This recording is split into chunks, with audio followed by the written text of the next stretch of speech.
여러분, 구원을 확신하지 못해 불안한 적 있으신가요? 내가 정말 구원받은 것인지, 하나님께서 나를 받아주셨는지 깊은 밤 잠들기 전 의심이 스멀스멀 올라왔던 적 있으신가요? 서기 57년, 지중해 연안의 항구 도시에 고린도에 한 사람이 있었습니다. 유대인이면서도 로마 시민권을 가진 이 사람의 이름은 바울이었지요. 그는 젊은 시절 기독교인들을 잡아 죽이던 핍박자였습니다. 예루살렘에서 다메섹으로 가는 길, 눈부신 빛 가운데 부활하신 예수님을 만난 뒤로 그의 인생은 완전히 뒤집혔습니다. 이제 그는 복음을 전하는 사도가 되어 지중해 전역을 돌아다니고 있었지요. 당시 로마는 세계의 중심이었습니다. 팔라티노 언덕 위의 황제 궁전, 콜로세움에서 울려 퍼지는 검투사들의 함성, 포럼 로마눔의 대리석 기둥들, 데베레 강을 따라 늘어선 항구들, 로마 제국의 도로들은 마치 거미줄처럼 세계 곳곳으로 뻗어 있었습니다. 그곳에 작은 교회가 있었습니다. 유대인 신자들과 이방인 신자들이 함께 모여 예배하는 공동체였지요. 하지만 바울은 아직 그 교회를 직접 방문한 적이 없었습니다. 바울은 고린도의 베베라는 여인 집에 머물며 한 통의 편지를 쓰기 시작했습니다. 로마 교회에 보내는 편지였지요. 단순한 안부 편지가 아니었습니다. 그가 평생 전해온 복음의 정수를 담은 편지였습니다. 총 16장으로 이루어진 이 편지 안에 기독교 핵심 교리가 모두 담겨 있습니다. 죄란 무엇인가? 의롭다함을 얻는다는 것은 무엇인가? 성화란 무엇인가? 구원의 확신은 어떻게 얻는가? 그리스도인은 어떻게 살아야 하는가? 이 모든 질문에 대한 답이 이 편지 안에 있습니다. 무엇이든지 우리를 하나님의 사랑에서 끊을 수 없으리라는 놀라운 선언도 바로 이 편지에서 나왔지요. 오늘 우리는 바울이 로마서를 쓰게 된 그날 밤으로 돌아갈 것입니다. 촛불이 흔들리는 방 안에서 그가 무슨 생각을 했는지, 왜 이 편지를 써야 했는지, 그리고 그 편지에 담긴 복음의 핵심이 무엇인지 함께 살펴볼 것입니다. 이 한 편의 이야기를 통해 여러분은 구원의 확신을 얻게 될 것입니다. 더 이상 불안해하지 않아도 됩니다. 하나님의 사랑이 얼마나 확실한지 알게 될 테니까요. 자, 본격적으로 시작하기 전에 구독과 좋아요 버튼을 살짝 눌러보세요. 댓글에 아멘 남겨주시면 오늘 밤 주님의 평안이 여러분과 함께 하시길 기도드립니다. 서기 57년 봄, 고린도의 밤은 깊었습니다. 에게에서 불어오는 바람이 창문을 흔들고 거리에서는 술 취한 선원들의 노랫소리가 간간히 들려왔지요. 고린도는 두 개의 항구를 가진 도시였습니다. 동쪽으로는 갱그레아 항구가 에게에로 열려 있었고, 서쪽으로는 레케온 항구가 이오니아해로 연결되어 있었습니다. 세계 각지의 상인들이 모여드는 이 도시는 온갖 종교와 문화가 뒤섞인 곳이었습니다. 아프로디테 신전의 사제들이 거리를 활보하고, 유대인 회당에서는 율법 낭독 소리가 들려왔으며, 새로 생긴 그리스도인들의 집회소에서는 찬송 소리가 흘러나왔습니다. 바울은 베베의 집 2층 방에 앉아 있었습니다. 베베는 갱그레아 교회의 일꾼으로 바울의 사역을 물심양면으로 돕는 여인이었지요. 그녀가 마련해준 방은 작았지만 조용했습니다. 책상 위에는 파피루스 두루마리가 펼쳐져 있었고, 잉크병과 갈대펜이 놓여 있었습니다. 기름 등잔의 불꽃이 흔들릴 때마다 그림자가 벽 위에서 춤을 추었지요. 바울은 창밖을 바라보았습니다. 고린도의 밤하늘에는 별들이 총총히 빛나고 있었습니다. 그의 머릿속에는 로마가 있었습니다. 그는 로마에 가보지 않았지만 그곳에 교회가 있다는 것을 알고 있었습니다. 누가 그 교회를 세웠는지는 확실하지 않았습니다. 아마도 오순절에 예루살렘에서 성령을 받은 로마 출신 유대인들이 돌아가 복음을 전했을 것이라고 추측했지요. 중요한 것은 그 교회가 존재한다는 사실이었습니다. 세계 제국의 심장부에 예수 그리스도를 믿는 공동체가 있었던 것입니다. 바울은 왜 편지를 쓰려 했을까요?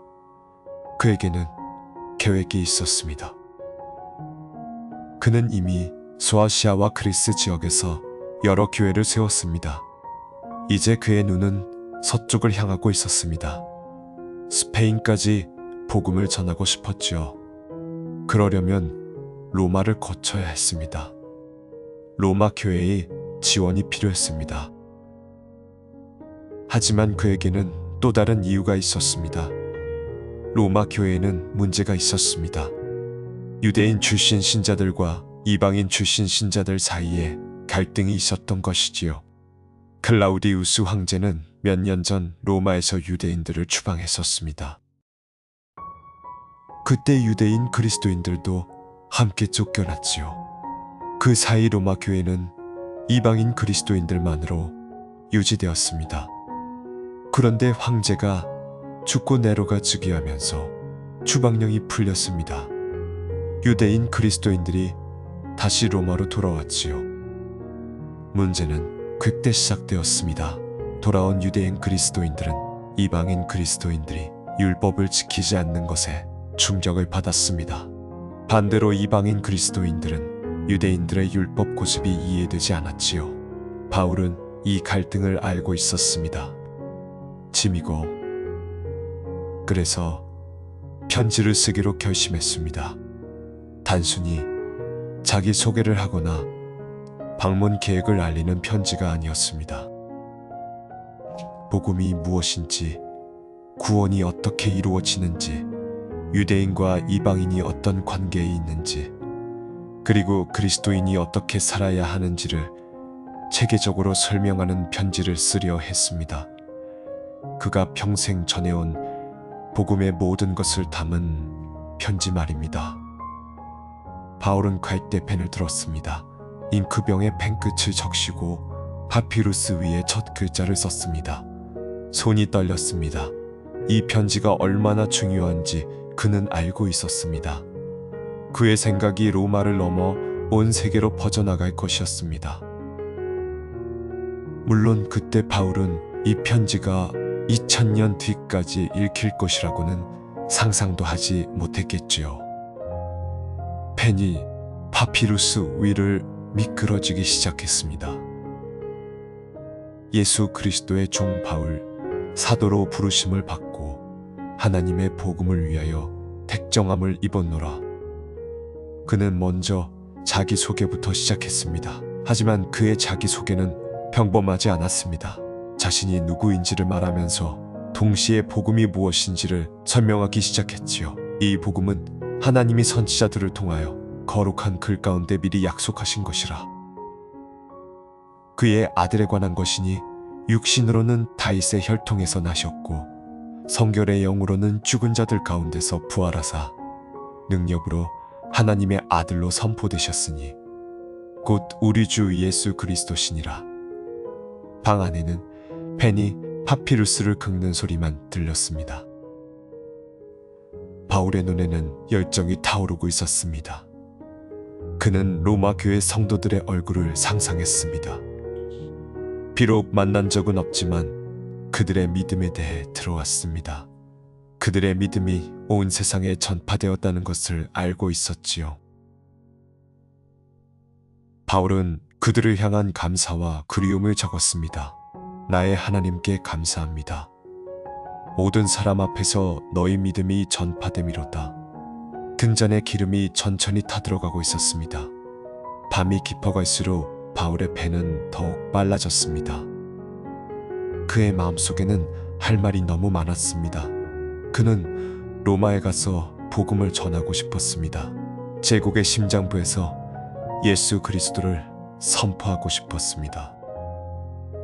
나는 복음을 부끄러워하지 아니하노니 이 복음은 모든 믿는 자에게 구원을 주시는 하나님의 능력이 됨이라.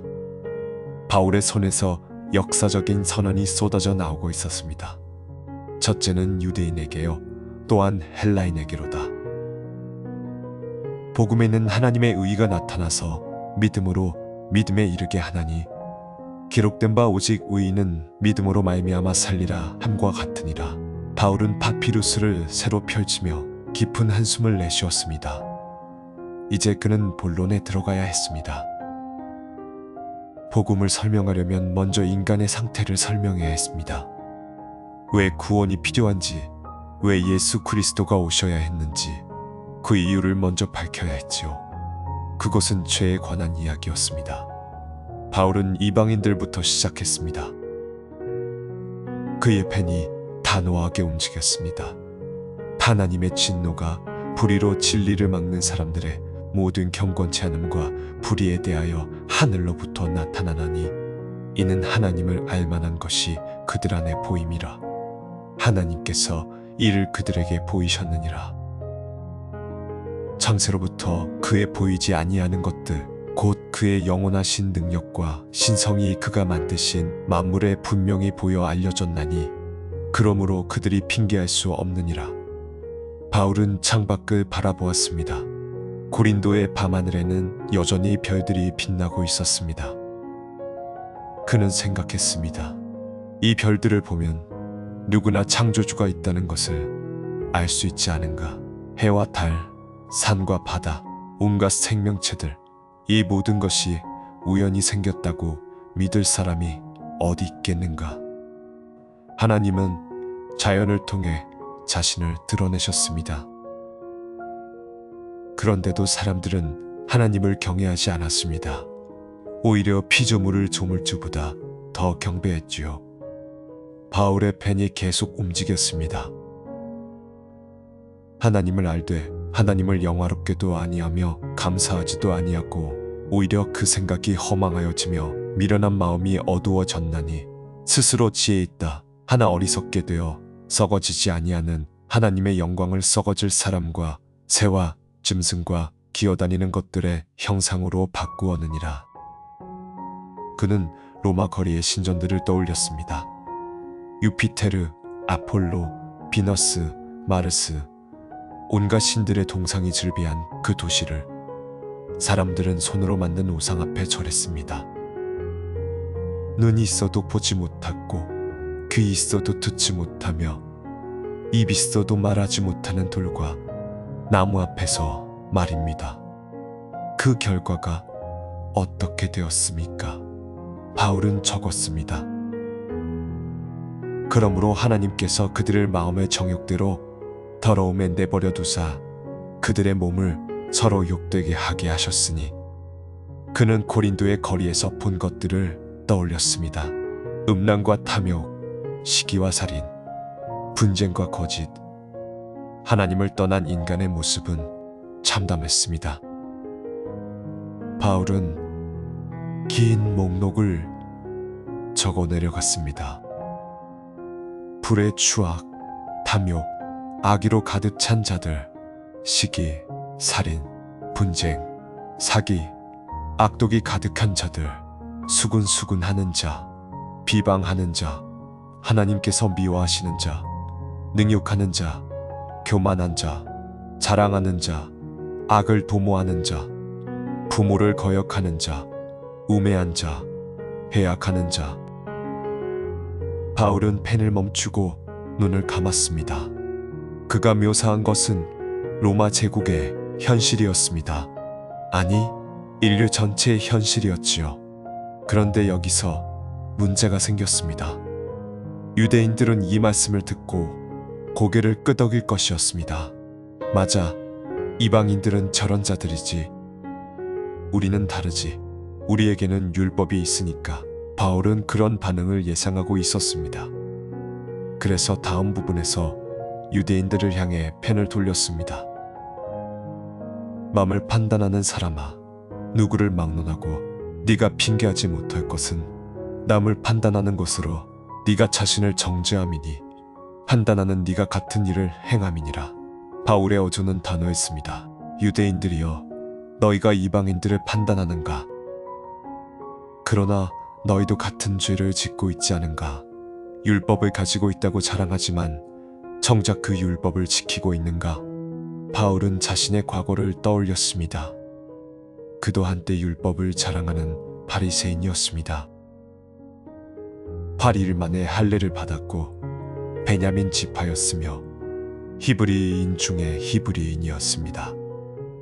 율법의 의로는 흠이 없는 자라고 자부했지요. 그런데 그는 그 율법을 가지고 무엇을 했습니까? 하나님의 아들을 믿는 자들을 핍박했습니다. 스데반이 돌에 맞아 죽을 때 옆에서 옷을 지켰습니다. 예루살렘에서 다메섹까지 그리스도인들을 잡으러 다녔습니다.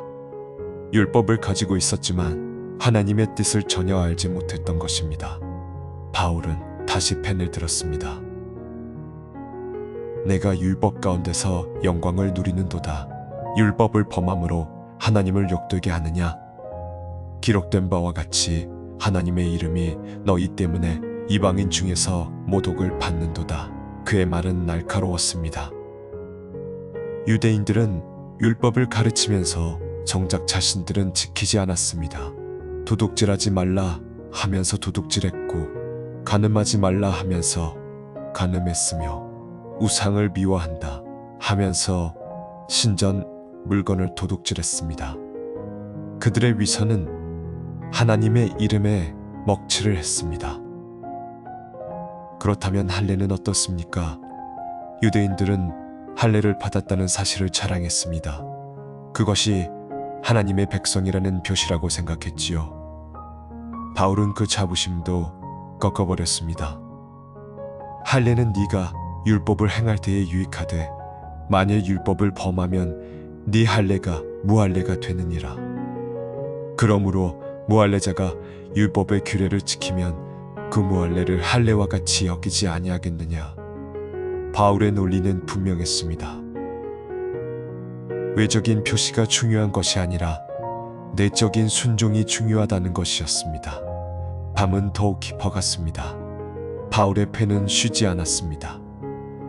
그러면 유대인의 유익이 무엇이며 할례의 유익이 무엇이냐? 모든 면에서 많으니 첫째는 그들에게 하나님의 말씀이 맡겨졌습니다. 그는 유대인의 유익을 완전히 부정하지는 않았습니다. 하나님은 유대인들에게 율법을 주셨습니다. 그것은 특권이었지요. 하지만 그 특권이 그들을 구원하지는. 바울은 드디어 결론에 도달했습니다. 그의 펜이 힘차게 움직였습니다. 그러면 어떠하뇨? 우리가 나으뇨? 결코 아니라 유대인이나 헬라인이나 다 죄 아래에 있다고 우리가 이미 선언하였느니라.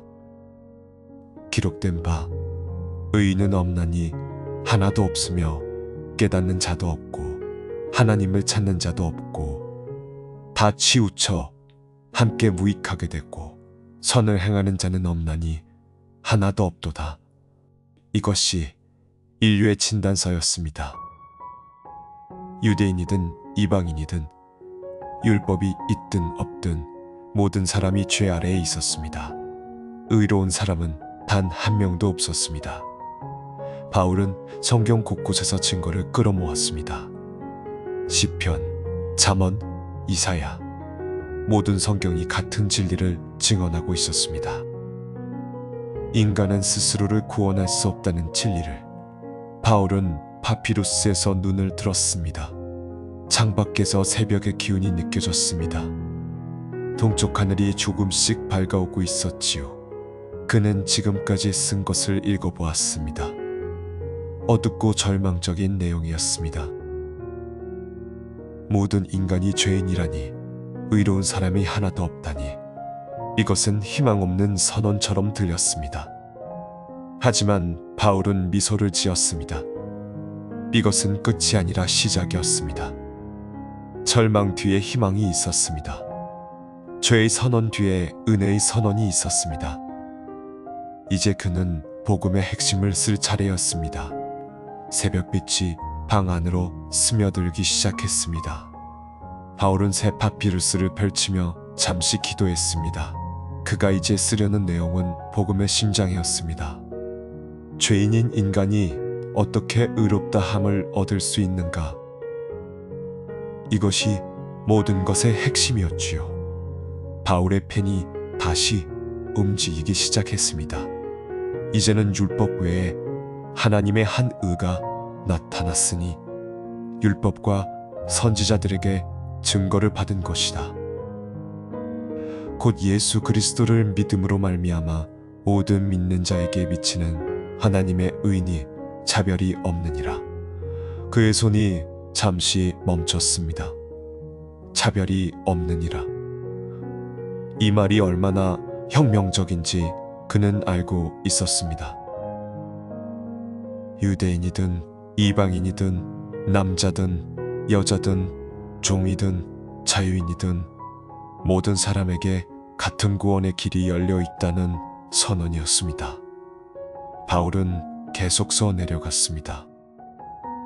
모든 사람이 죄를 범하였음에 하나님의 영광에 이르지 못하더니 그리스도 예수 안에 있는 속량으로 말미암아 하나님의 은혜로 값없이 의롭다 하심을 얻은 자 되었느니라.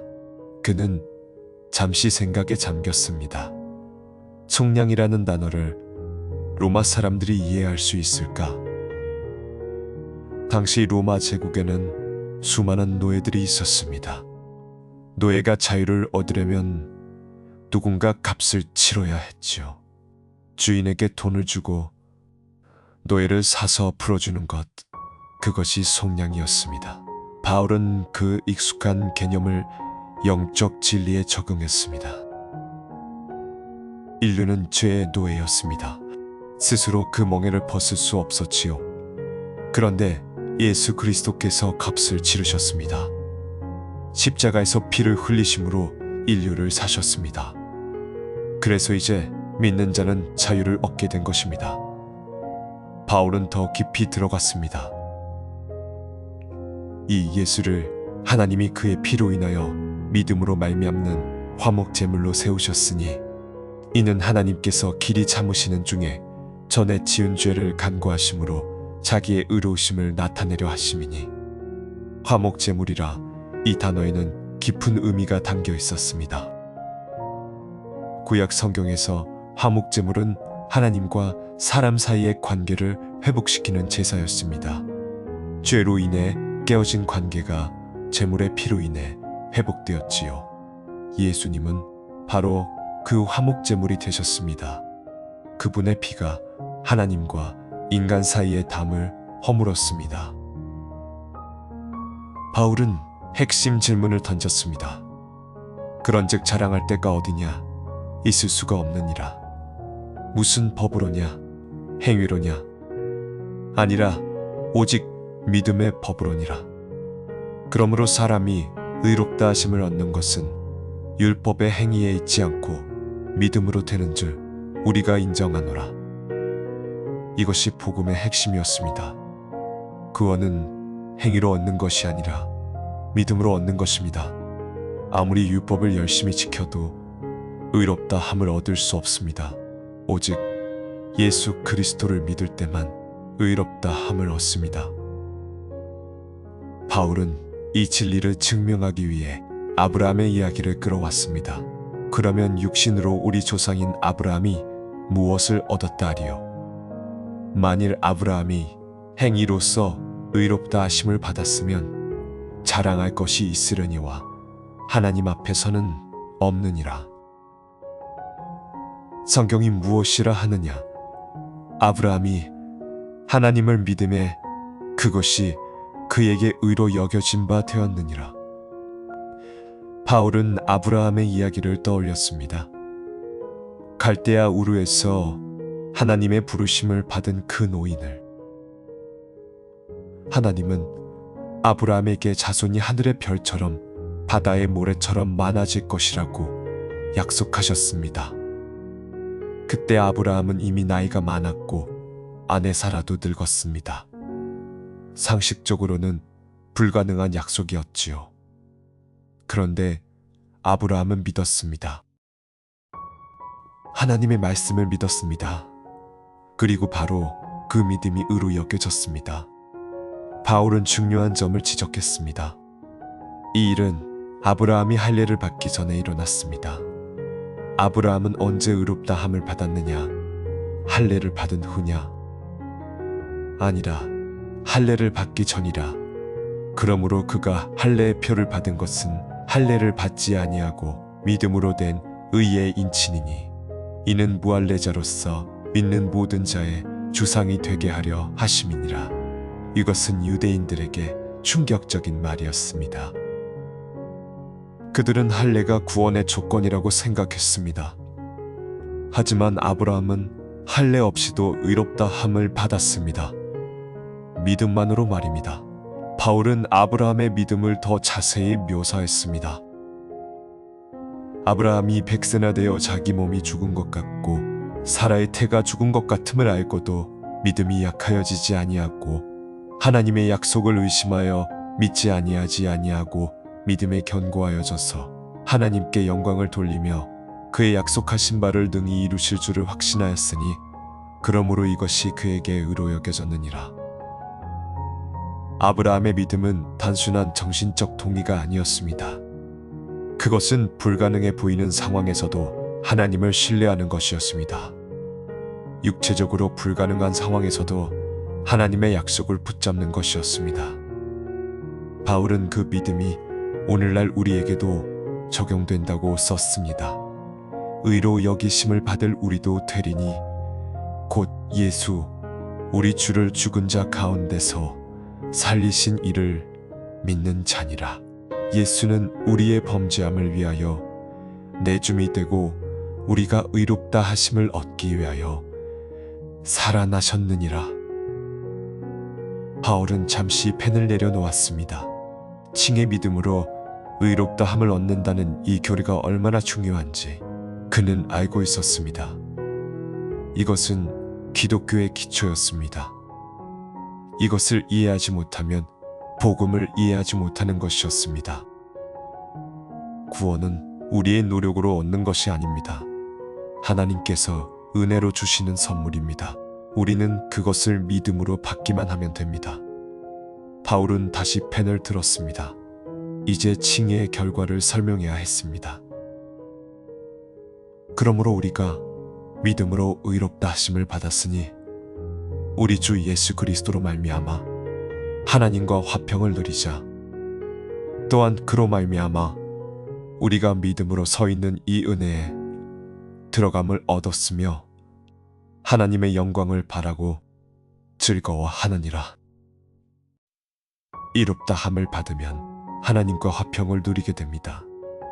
더 이상 하나님의 원수가 아닙니다. 하나님의 자녀가 됩니다. 하나님의 영광을 바라며 기뻐할 수 있습니다. 하지만 그것만이 아니었습니다. 바울은 놀라운 말을 덧붙였습니다. 다만 이뿐 아니라 우리가 환난 중에도 즐거워하나니 이는 환난은 인내를, 인내는 연단을, 연단은 소망을 이루는 줄 압니로다. 소망이 우리를 부끄럽게 하지 아니함은 우리에게 주신 성령으로 말미암아 하나님의 사랑이 우리 마음에 부은 바 됨이니라. 믿음으로 의롭다 함을 받은 사람은 환난 중에도 즐거워할 수 있습니다. 왜냐하면 환난이 인내를 낳고 인내가 연단된 성품을 낳고 연단된 성품이 소망을 낳기 때문입니다. 그리고 그 소망은 실망시키지 않습니다. 바울은 하나님 사랑의 깊이를 설명했습니다. 우리가 아직 연약할 때에 그리스도께서 경건하지 않은 자를 위하여 죽으셨도다. 애인을 위하여 죽는 자가 쉽지 않고 선한 사람을 위하여 용감히 죽는 자가 혹 있거니와 우리가 아직 죄인 되었을 때에 그리스도께서 우리를 위하여 죽으심으로 하나님께서 우리에 대한 자기의 사랑을 확증하셨느니라. 우리가 착해서 구원받은 것이 아닙니다.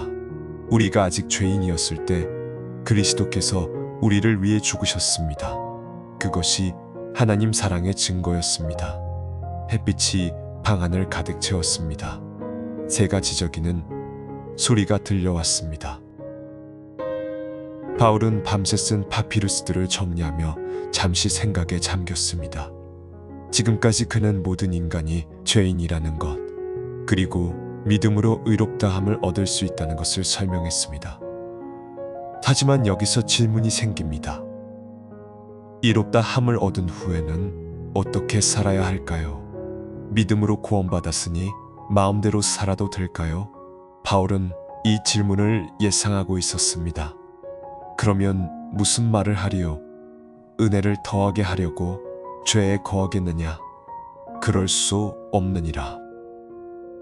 바울의 대답은 단호했습니다. 절대로 그럴 수 없다는 것이었습니다.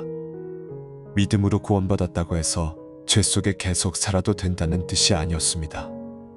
바울은 세례의 의미를 설명하기 시작했습니다. 무릇 그리스도 예수와 합하여 세례를 받은 우리는 그의 죽으심과 합하여 세례를 받은 것을 알지 못하느냐? 그러므로 우리가 그의 죽으심과 합하여 세례를 받음으로 그와 함께 장사되었나니 이는 아버지의 영광으로 말미암아 그리스도를 죽은 자 가운데서 살리심과 같이 우리도 또한 새 생명 가운데서 행하게 하려 함이라.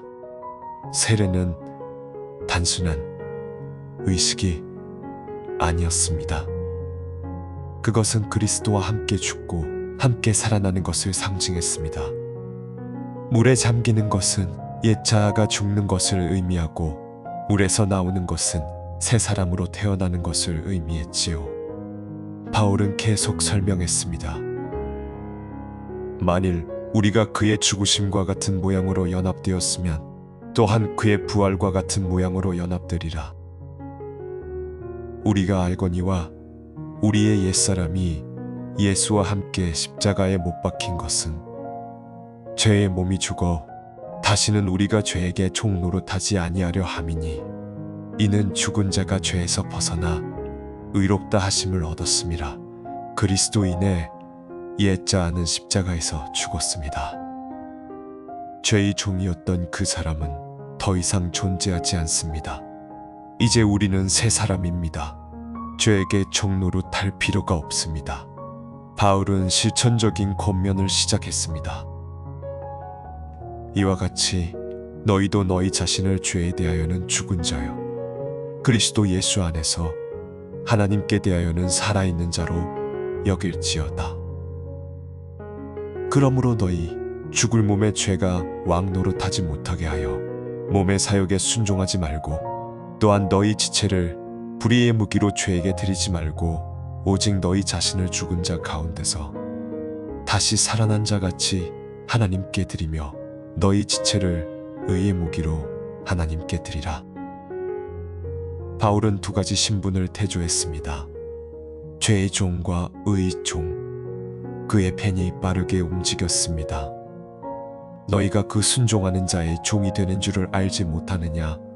혹은 죄의 종으로 사망에 이르고 혹은 순종의 종으로 의에 이르느니라. 하나님께 감사하리로다. 너희가 본래 죄의 종이었으나 너희에게 전하여 준 바 교훈의 본을 마음으로 순종하여 죄로부터 해방되어 의에게 종이 되었느니라. 바울은 이 진리를 더 명확하게 설명했습니다. 그때 너희가 무슨 열매를 맺었느냐? 이제는 너희가 그것들을 부끄러워하나니 이는 그것들의 마침이 사망임이라. 그러나 이제는 너희가 죄로부터 해방되고 하나님께 종이 되어 거룩함에 이르는 열매를 맺었으니 그 마침은 영생이라.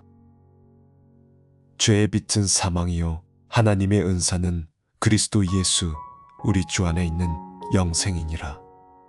바울은 파피루스를 내려놓고 창밖을 바라보았습니다.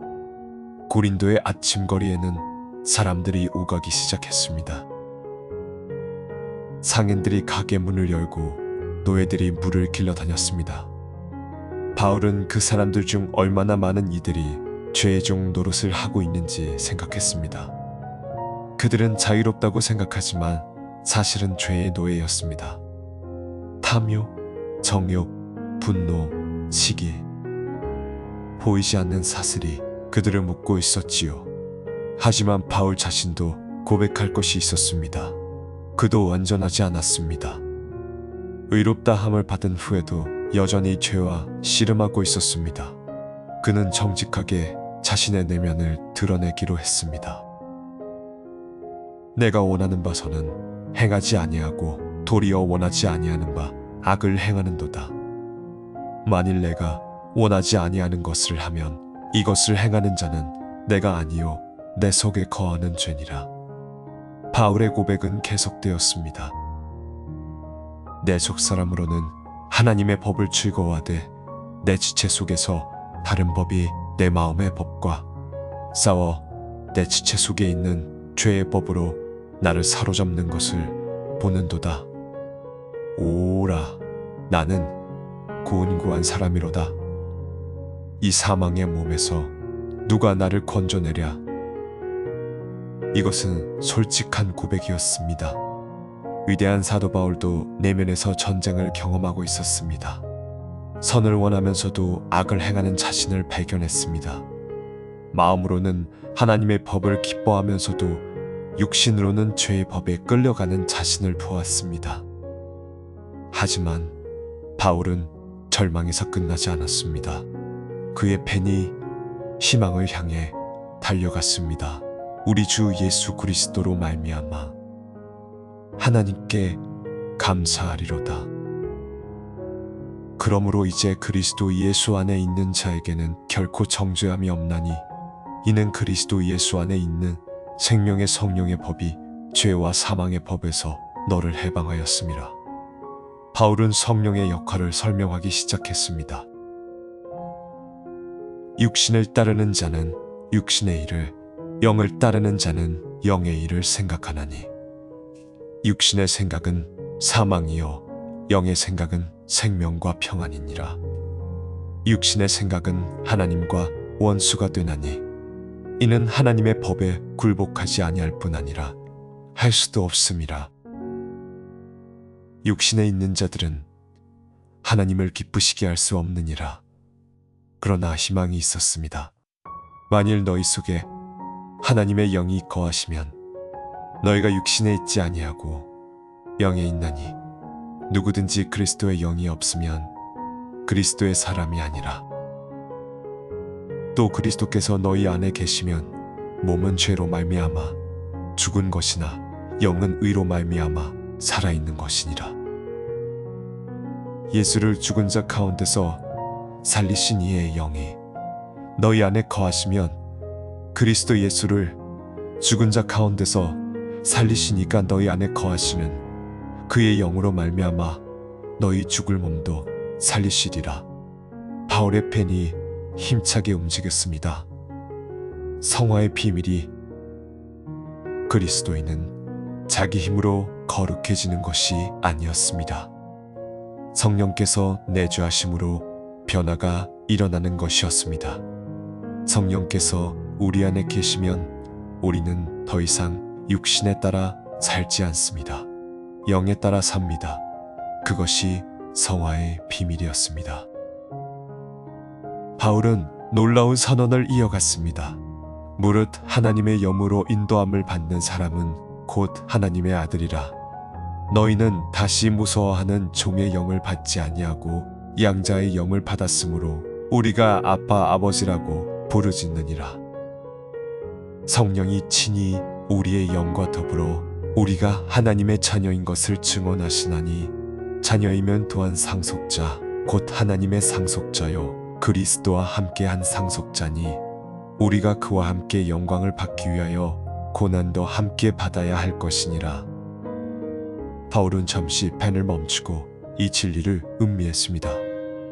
우리가 하나님의 자녀라니 우주를 창조하신 전능하신 하나님을 아빠, 아버지라고 부를 수 있다니 이것은 상상을 초월하는 특권이었습니다. 종이 아니라 자녀입니다. 두려움이 아니라 사랑의 관계입니다. 그리고 자녀이면 상속자입니다.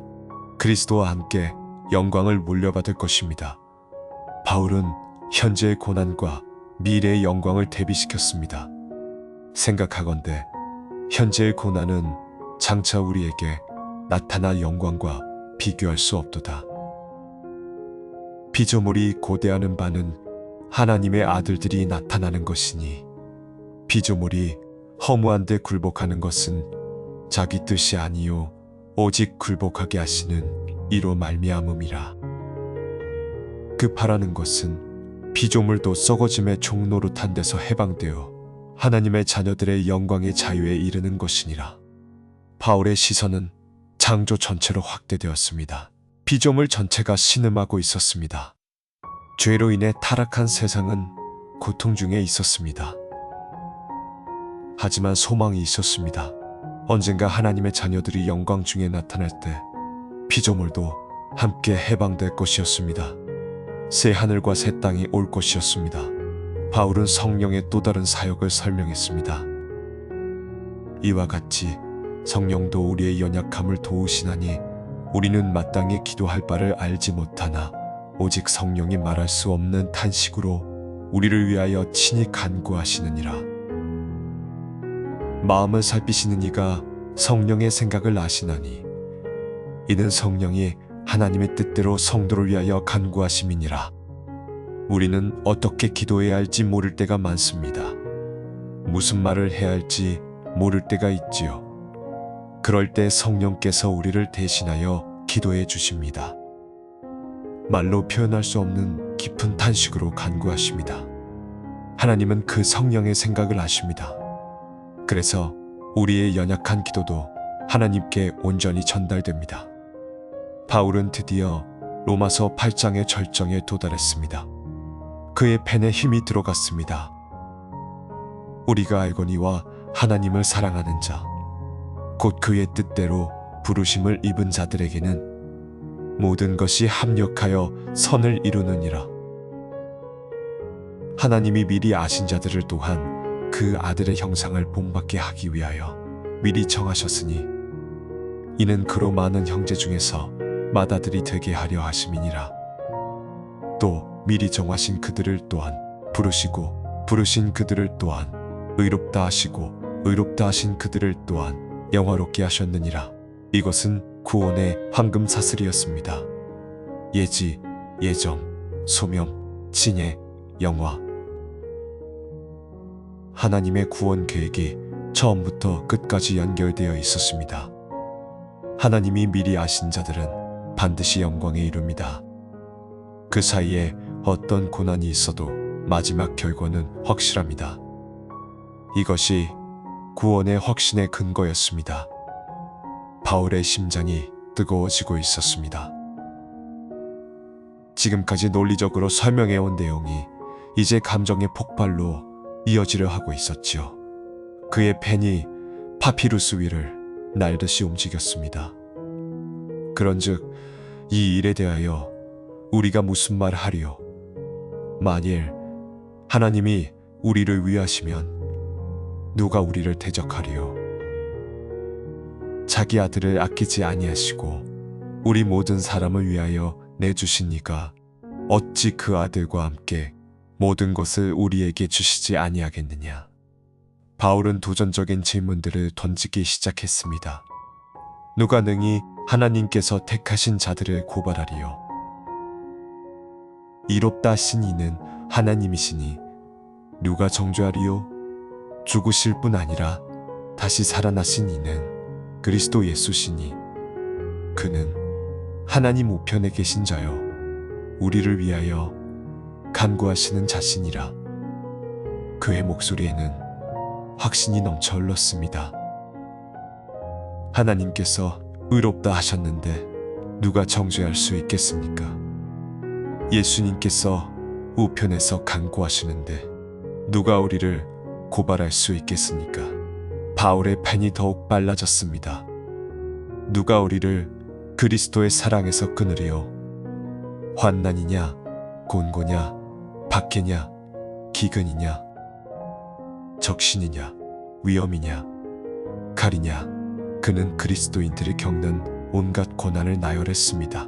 환난, 곤고, 박해, 기근, 벌거벗음, 위험, 칼. 이 모든 것이 그리스도인들을 위협했습니다. 바울 자신도 이런 것들을 많이 경험했지요. 그는 매를 맞았고 돌에 맞았고 배가 파선하여 바다에 표류했고 도적을 만났고 굶주렸고 주위에 떨었습니다. 하지만 그 어떤 이것도 그를 그리스도의 사랑에서 끊을 수 없었습니다. 바울은 시편을 인용했습니다. 기록된 바 우리가 종일 주를 위하여 죽임을 당하게 되며 도살당할 양 같이 여김을 받았나이다. 함과 같으니라. 그러나 이 모든 일에 우리를 사랑하시는 이로 말미암아 우리가 넉넉히 이기느니라. 그의 펜이 승리의 선언을 써 내려갔습니다. 우리는 단순히 견디는 것이 아닙니다. 넉넉히 이깁니다. 압도적인 승리자입니다. 왜냐하면 그리스도께서 우리를 사랑하시기 때문입니다. 바울은 마침내 로마서의 가장 유명한 구절에 도달했습니다. 그의 펜이 엄숙하게 움직였습니다. 내가 확신하노니 사망이나 생명이나 천사들이나 권세자들이나 현재일이나 장래일이나 능력이나 높음이나 깊음이나 다른 어떤 피조물이라도 우리를 우리 주 그리스도 예수 안에 있는 하나님의 사랑에서 끊을 수 없으리라. 바울은 펜을 내려놓고 방금 쓴 문장을 다시 읽었습니다. 그의 눈에 눈물이 고였습니다. 사망도 생명도 천사도 권세자도 현재도 미래도 능력도 높음도 깊음도 그 어떤 피조물도 우리를 하나님의 사랑에서 끊을 수 없습니다. 이것은 구원의 확신이었습니다. 절대적이고 확고한 확신이었습니다. 바울은 창밖을 바라보았습니다. 고린도의 하늘이 맑게 개어 있었습니다. 그는 로마 교회 성도들을 생각했습니다. 그들 중에는 구원의 확신이 없어 불안해하는 사람들이 있을 것이었습니다. 내가 정말 구원받았을까? 하나님께서 나를 사랑하실까? 혹시 내가 큰 죄를 지으면 버림받지 않을까? 바울은 그런 불안을 떨쳐버리게 하고 싶었습니다. 하나님의 사랑은 우리의 상상을 초월합니다. 그 사랑에서 우리를 끊을 수 있는 것은 아무것도 없습니다. 하지만 바울에게는 아직 해결해야 할 문제가 남아 있었습니다. 이스라엘 문제였지요. 예수님은 유대인으로 오셨습니다. 구약의 약속들은 이스라엘에게 주어진 것이었습니다. 그런데 대부분의 유대인들은 예수님을 거부했습니다. 이방인들은 복음을 받아들였지만 하나님의 선민인 유대인들은 등을 돌렸습니다. 이것을 어떻게 이해해야 할까요? 하나님의 약속이 실패한 것일까요? 바울은 깊은 슬픔을 고백했습니다. 내가 그리스도 안에서 참말을 하고 거짓말을 아니하노라. 나에게 큰 근심이 있는 것과 마음에 그치지 않는 고통이 있는 것을 내 양심이 성령 안에서 나와 더불어 증언하노니 나의 형제 곧 골육의 친척을 위하여 내 자신이 저주를 받아 그리스도에게서 끊어질지라도 원하는 바로라. 이것은 놀라운 고백이었습니다. 바울은 동족을 위해 자신이 저주받기를 원한다고 했습니다. 그만큼 이스라엘을 사랑했습니다. 그는 이스라엘의 특권을 나열했습니다. 그들은 이스라엘 사람이라. 그들에게는 양자됨과 영광과 언약들과 율법을 세우신 것과 예배와 약속들이 있고 조상들도 그들의 것이요 육신으로 하면 그리스도가 그들에게서 나셨으니 그는 만물 위에 계셔서 세세에 찬양을 받으실 하나님이시니라. 바울은 이스라엘 문제를 풀어가기 시작했습니다. 그러나 하나님의 말씀이 폐하여진 것이 아니라 이스라엘에게서 난 그들이 다 이스라엘이 아니요 또한 아브라함의 씨가 다 그의 자녀가 아니라 오직 이삭으로부터 난 자라야 내 씨라 불리리라 하셨으니 곧 육신의 자녀가 하나님의 자녀가 아니요 오직 약속의 자녀가 씨로 여겨지느니라. 바울은 하나님의 주권적 선택을 설명했습니다. 이삭과 이스마엘, 야곱과 에서의 이야기를 통해 하나님께서 자유롭게 선택하신다는 것을 보여주었습니다. 그러면 어찌 말하리요? 하나님께 불의가 있느냐? 그럴 수 없느니라. 모세에게 이르시되 내가 긍휼히 여길 자를 긍휼히 여기고 불쌍히 여길 자를 불쌍히 여기리라 하셨으니 그런즉 원하는 자로 말미암음도 아니요 다른 박질하는 자로 말미암음도 아니요 오직 긍휼히 여기시는 하나님으로 말미암음이니라. 바울은 토기장이의 비유를 사용했습니다. 이르시되 토기장이가 진흙 한 덩이로 하나는 귀 있을 그릇을 하나는 천 있을 그릇을 만들 권한이 없느냐. 만일 하나님이 그의 진노를 보이시고 그의 능력을 알게 하고자 하사멸하기로 준비된 진노의 그릇을 오래 참으심으로 관용하시고 또한 영광 받으시기로 예비하신 긍휼의 그릇에 대하여 그 영광의 풍성함을 알게 하고자 하셨을지라도 하지만 바울은 이스라엘의 책임도 인정했습니다. 그러면 우리가 무슨 말을 하리요? 의를 따르지 아니한 이방인들이 의를 얻었으니 곧 믿음에서 난 의요 의의 법을 따라간 이스라엘은 법에 이르지 못하였으니 어찌 그러하냐? 이는 그들이 믿음을 의지하지 않고 행위를 의지함이라. 이스라엘의 문제는 행위로 의를 얻으려 한 것이었습니다. 율법을 지킴으로 구원받으려 했습니다. 그러나 구원은 믿음으로 오는 것이었습니다.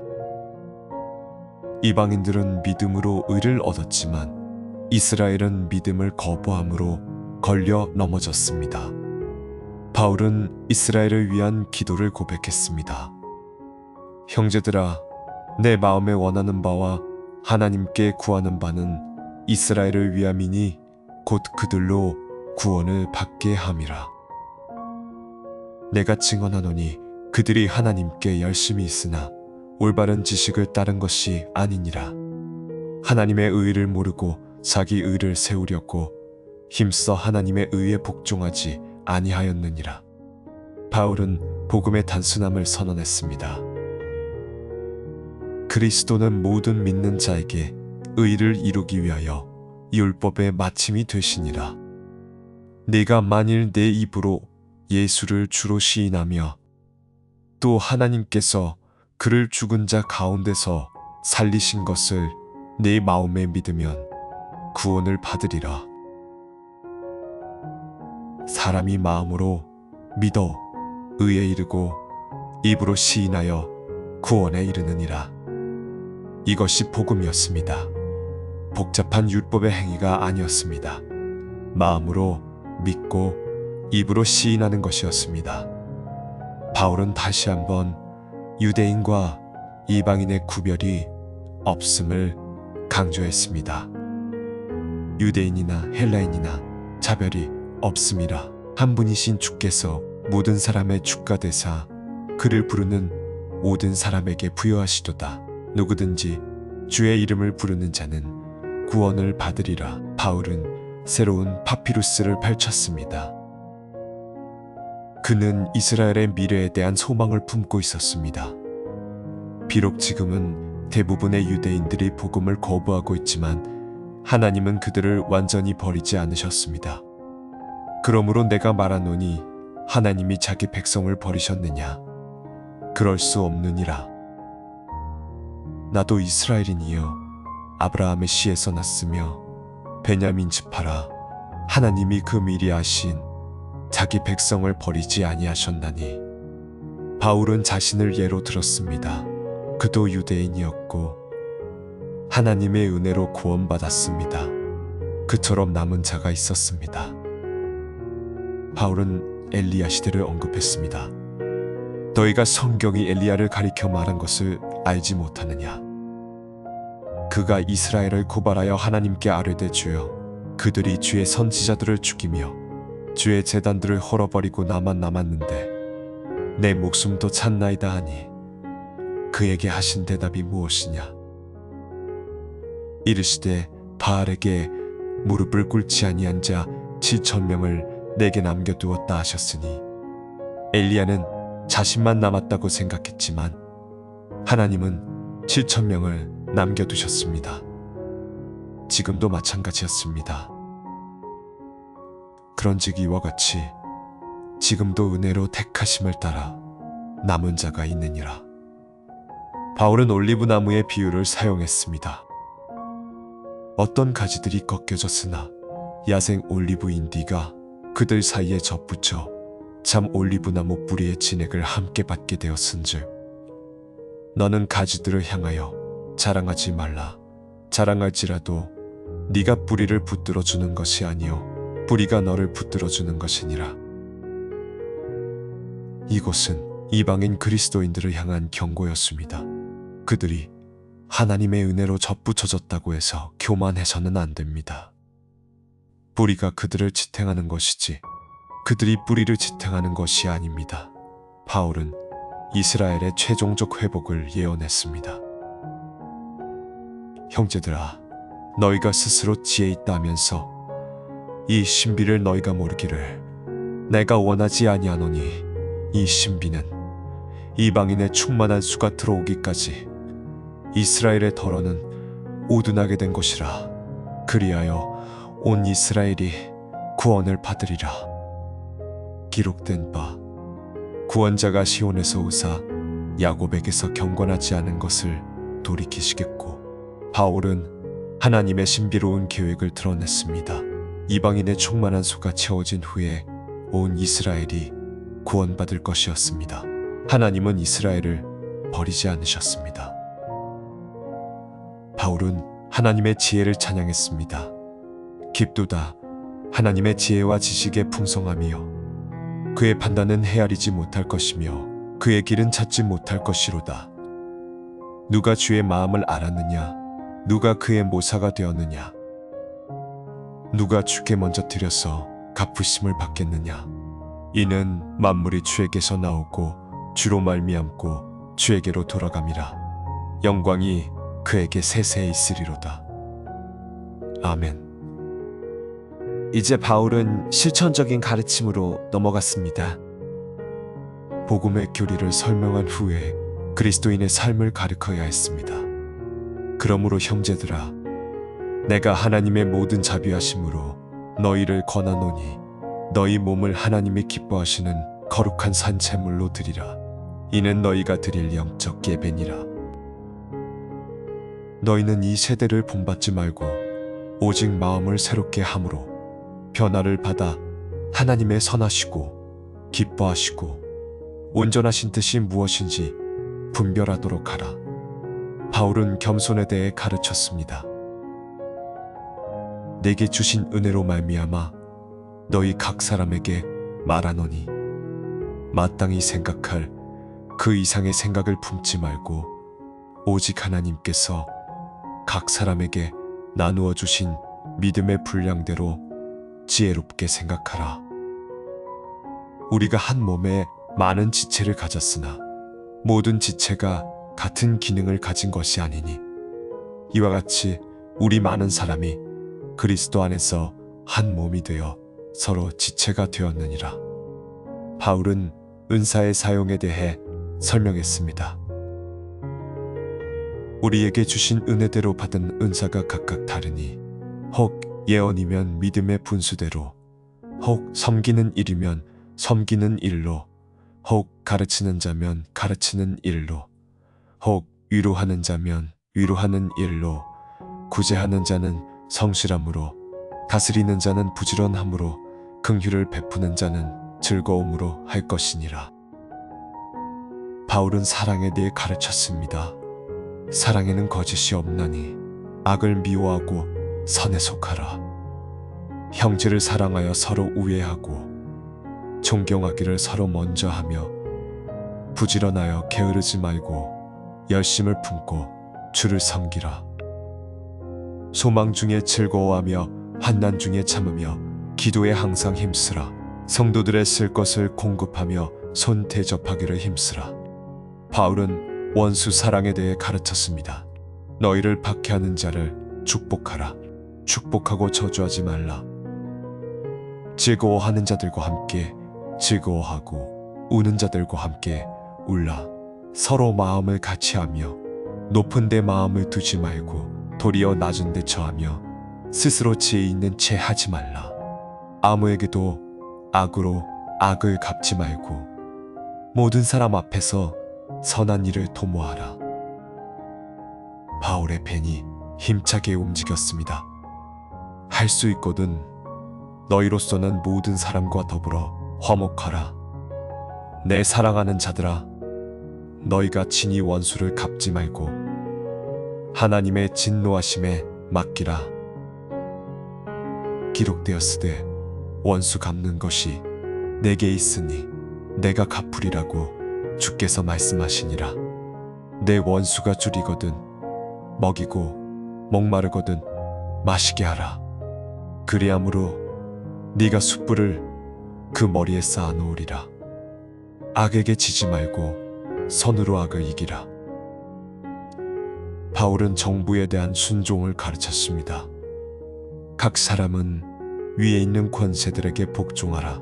권세는 하나님으로부터 나지 않음이 없나니 모든 권세는 다 하나님께서 정하신 바라. 그러므로 권세를 거스르는 자는 하나님의 명을 거스름이니 거스르는 자들은 심판을 자취하리라. 그는 당시 로마 제국 아래서 살아가는 그리스도인들에게 정부 권위에 순종하라고 가르쳤습니다. 물론 이것은 하나님의 말씀을 거스르지 않는 범위 내에서의 순종이었지요. 바울은 사랑이 율법의 완성임을 선언했습니다. 피차 사랑의 비두에는 아무에게든지 아무 빚도 지지 말라. 남을 사랑하는 자는 율법을 다 이루었느니라. 간음하지 말라. 살인하지 말라. 도둑질하지 말라. 탐내지 말라 한 것과 그 외에 다른 계명이 있더라도 네 이웃을 네 자신같이 사랑하라 하신 그 말씀 가운데 다 들었느니라. 사랑은 이웃에게 악을 행하지 아니하나니 그러므로 사랑은 율법의 완성이니라. 바울은 시대의 긴박함을 강조했습니다. 또한 너희가 이 시기를 알거니와 자다가 깰 때가 벌써 되었으니 이는 우리의 구원이 처음 믿을 때보다 가까웠습니다. 밤이 깊고 낮이 가까웠으니 그러므로 우리가 어둠의 일을 벗고 빛의 갑옷을 입자. 낮에와 같이 단정히 행하고 방탕하거나 술 취하지 말며 음란하거나 호색하지 말며 다투거나 시기하지 말고 오직 주 예수 그리스도로 옷 입고 정욕을 위하여 육신의 일을 도모하지 말라. 바울은 연약한 자를 대하는 법을 가르쳤습니다. 믿음이 연약한 자를 너희가 받되 그의 의견을 비판하지 말라. 어떤 사람은 모든 것을 먹을 만한 믿음이 있고 연약한 자는 채소만 먹느니라. 먹는 자는 먹지 않는 자를 업신 여기지 말고 먹지 않는 자는 먹는 자를 판단하지 말라. 이는 하나님의 글을 받으셨음이라. 남의 하인을 판단하는 너는 누구냐? 그가 서거나 넘어지거나 자기 주인에게 있음에 그가 세움을 받으리니 이는 그를 세우실 능력이 주께 있음이라. 바울은 서로를 판단하지 말라고 권면했습니다. 그런즉 우리가 다시는 서로 판단하지 말고 도리어 부딪힐 것이나 거칠 것을 형제 앞에 두지 아니하도록 주의하라. 내가 주 예수 안에서 알고 확신하노니 무엇이든지 스스로 속된 것이 없으되 다만 속되게 여기는 그 사람에게는 속되니라. 만일 음식으로 말미암아 네 형제가 근심하게 되면 이는 네가 사랑으로 행하지 아니함이라. 그리스도께서 대신하여 죽으신 형제를 네 음식으로 망하게 하지 말라. 바울은 평화를 추구하라고 권면했습니다. 하나님의 나라는 먹는 것과 마시는 것이 아니요 오직 성령 안에 있는 의와 평강과 희락이라. 이로써 그리스도를 섬기는 자는 하나님을 기쁘시게 하며 사람에게도 칭찬을 받느니라. 그러므로 우리가 화평의 일과 서로 덕을 세우는 일을 힘쓰나니 음식으로 말미암아 하나님의 사업을 무너지게 하지 말라. 등잔의 기름이 거의 다 타들어가고 있었습니다. 바울은 편지의 마무리에 접어들었습니다. 그는 자신의 사역과 계획을 나누었습니다. 그러므로 내가 그리스도 예수 안에서 하나님의 일에 대하여 자랑하는 것이 있거니와 그리스도께서 이방인들을 순종하게 하기 위하여 나로 말미암아 말과 일이며 표적과 기사의 능력이며 성령의 능력으로 역사하신 것 외에는 내가 감히 말하지 아니하노라. 바울은 자신의 사역 범위를 설명했습니다. 이 일로 인하여 내가 예루살렘으로부터 두루 행하여 일루리곤까지 그리스도의 복음을 편만하게 전하였노라. 또 내가 그리스도의 이름을 부르는 곳에는 복음을 전하지 않기로 힘썼노니 이는 남의 터 위에 건축하지 아니하려 함이라. 바울은 다른 사람이 복음을 전하지 않은 곳으로 가서 새로운 교회를 세우는 것을 자신의 사명으로 여겼습니다. 그는 로마 방문 계획을 밝혔습니다.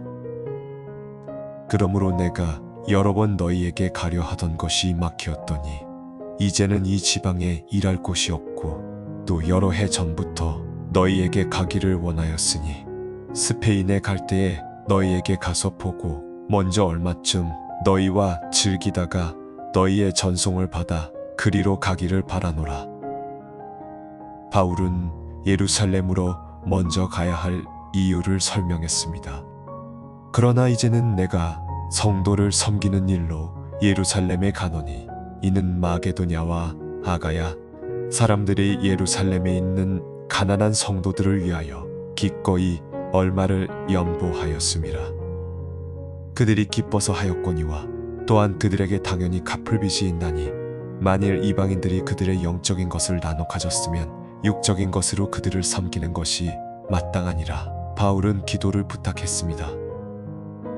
형제들아, 내가 우리 주 예수 그리스도로 말미암고 성령의 사랑으로 말미암아 너희를 권하노니 나와 함께 힘써 하나님께 내 일을 위하여 빌어 나로 하여금 유대에서 순종하지 아니하는 자들로부터 구원을 받게 하고 또 예루살렘에서 내가 섬기는 일을 성도들이 받아주도록 하고 나로 하여금 하나님의 뜻을 따라 기쁨으로 너희에게 나아가. 바울은 베베를 소개했습니다. 내가 갱그레아 교회의 일꾼으로 있는 우리 자매 베베를 너희에게 추천하노니 너희는 주 안에서 성도들의 합당한 예절로 그를 영접하고 무엇이든지 그에게 소용되는 바를 도와줄지니 이는 그가 여러 사람과 나의 보호자가 되었음이라. 베베가 이 편지를 로마까지 가져갈 것이었습니다. 바울은 로마 교회에 있는 사람들에게 문안을 전했습니다. 그리스도 예수 안에서 나의 동역자들인 브리스가와 아굴라에게 문안하라. 그들은 내 목숨을 위하여 자기들의 목까지도 내놓았나니 나뿐 아니라 이방인의 모든 교회도 그들에게 감사하느니라. 또 그들의 집에 있는 교회에도 문안하라. 나의 사랑하는 에베네도에게 문안하라. 그는 아시아에서 그리스도께 처음 맺은 열매니라. 바울은 여러 사람들의 이름을 불렀습니다. 마리아에게 문안하라. 그는 너희를 위하여 많이 수고하였느니라. 내 친척이여 나와 함께 갇혔던 안드로니고와 유니아에게 문안하라. 그들은 사도들에게 존경을 받고 또한 나보다 먼저 그리스도 안에 있는 자라. 주 안에서 내 사랑하는 암블리아에게 문안하라. 그리스도 안에서 우리의 동역자인 우르바노와 나의 사랑하는 스다고에게 문안하라. 편지는 경고와 함께 마무리되어 갔습니다. 형제들아, 내가 너희를 권하노니 너희가 배운 교훈을 거슬러 분쟁을 일으키고 거치게 하는 자들을 살피고 그들에게서 떠나라. 이 같은 자들은 우리 주 그리스도를 섬기지 아니하고 다만 자기들의 배만 섬기나니 교활한 말과 아첨하는 말로 순진한 자들의 마음을 미혹하느니라. 바울은 축복으로 편지를 끝맺었습니다. 평강의 하나님께서 속히 사탄을 너희 발 아래에서 상하게 하시리라. 우리 주 예수의 은혜가 너희에게 있을지어다. 그리고 마지막으로 장엄한 송영이 이어졌습니다. 나의 복음과 예수 그리스도를 전파함은 영세 전부터 감추어졌다가 이제는 나타나고 영원하신 하나님의 명을 따라 선지자들의 글로 말미암아 모든 민족이 믿어 순종하게 하시려고 알게 하신 바 그 신비의 계시를 따라 된 것이니 이 복음으로 너희를 능히 경고하게 하실 지혜로우신 하나님께 예수 그리스도로 말미암아 영광이 세세모공토록 있을지어다. 아멘. 바울은 펜을 내려놓았습니다. 손이 피로했고 등이 뻣뻣했습니다. 하지만 마음은 평안했습니다. 그가 평생 전해온 복음의 모든 것이 이 편지에 담겨 있었습니다. 죄인된 인간, 믿음으로 의롭다함을 얻음, 성령 안에서의 새삼, 하나님의 사랑에서 끊을 수 없는 확신, 이스라엘과 이방인의 구원, 그리스도인의 삶, 모든 것이 들어 있었습니다. 창밖에는 해가 높이 떠올라 있었습니다. 고린도의 거리에서는 사람들의 소리가 들려왔습니다. 바울은 피곤한 눈을 비비며 기도했습니다. 주여, 이 편지가 로마에 무사히 도착하게 해주소서. 이 말씀이 그들의 마음에 심기게 해주소서. 그들이 복음의 진리를 깨닫고 구원의 확신을 얻게 해주소서. 아멘. 그날 고린도에서 시작된 한 통의 편지. 베베의 손에 들려 지중해를 건너고 이탈리아 반도를 지나 로마에 도착한 그 편지. 16장으로 이루어진 그 편지가 2000년 동안 얼마나 많은 사람들의 삶을 바꾸었는지 모릅니다. 400년 후 북아프리카의 한 청년이 정원에서 울고 있었습니다. 방탕한 삶을 살아온 그는 회개하고 싶었지만 힘이 없었습니다. 그때 어린아이의 노래소리가 들려왔습니다. 집어서 읽으라, 집어서 읽으라. 그가 집어든 책이 로마서였습니다. 방탕과 술 취하지 말며 음란과 호색하지 말며 다투거나 시기하지 말고 오직 주 예수 그리스도로 옷 입으라. 그 구절을 읽는 순간 아우구스티누스의 마음에 빛이 비쳤습니다. 그는 위대한 교부가 되었지요. 1100년 후 독일의 한 지도사가 비텐베르크 대학 강단에 섰습니다. 그는 오직 의인은 믿음으로 살리라는 로마서 말씀을 강의하다가 깨달음을 얻었습니다. 구원은 면죄부를 사는 것으로 오지 않습니다. 오직 믿음으로 옵니다. 마르틴 루터의 종교개혁이 시작되었습니다. 200년 후 영국 런던의 올더스게이트 거리, 한 청년이 억지로 집회에 참석했습니다. 누군가 로마서 서문을 읽고 있었습니다. 그때 존 웨슬리의 마음이 이상하게 뜨거워졌습니다. 그는 자신이 구원받았다는 확신을 얻었습니다. 감리교 운동이 시작되었지요. 오늘 밤 잠들기 전에 이 이야기를 듣고 있는 여러분도 있습니다. 혹시 구원의 확신이 없어 불안하셨습니까? 내가 정말 구원받은 것인지 의심이 드셨습니까? 바울의 말을 기억하십시오. 네가 만일 네 입으로 예수를 주로 시인하며 또 하나님께서 그를 죽은 자 가운데서 살리신 것을 네 마음에 믿으면 구원을 받으리라. 그리고 이것도 기억하십시오. 사망이나 생명이나 천사들이나 권세자들이나 현재일이나 장래일이나 능력이나 높음이나 기품이나 다른 어떤 피조물이라도 우리를 우리 주 그리스도 예수 안에 있는 하나님의 사랑에서 끊을 수 없으리라. 하나님의 사랑은 확실합니다. 그 사랑에서 여러분을 끊을 수 있는 것은 아무것도 없습니다. 오늘 밤 그 확신 가운데 평안히 쉬시기를 바랍니다. 여러분이 예수 그리스도를 믿는다면 여러분은 구원받은 하나님의 자녀입니다. 그 누구도 그 무엇도 그것을 바꿀 수 없습니다. 오늘 이야기가 여러분의 마음에 은혜로 남았기를 바랍니다. 댓글에 아멘 남겨주시며 함께 기도해주세요. 구독과 좋아요로 응원해주시면 큰 힘이 됩니다. 주님의 평안이 함께 하시길 축복합니다.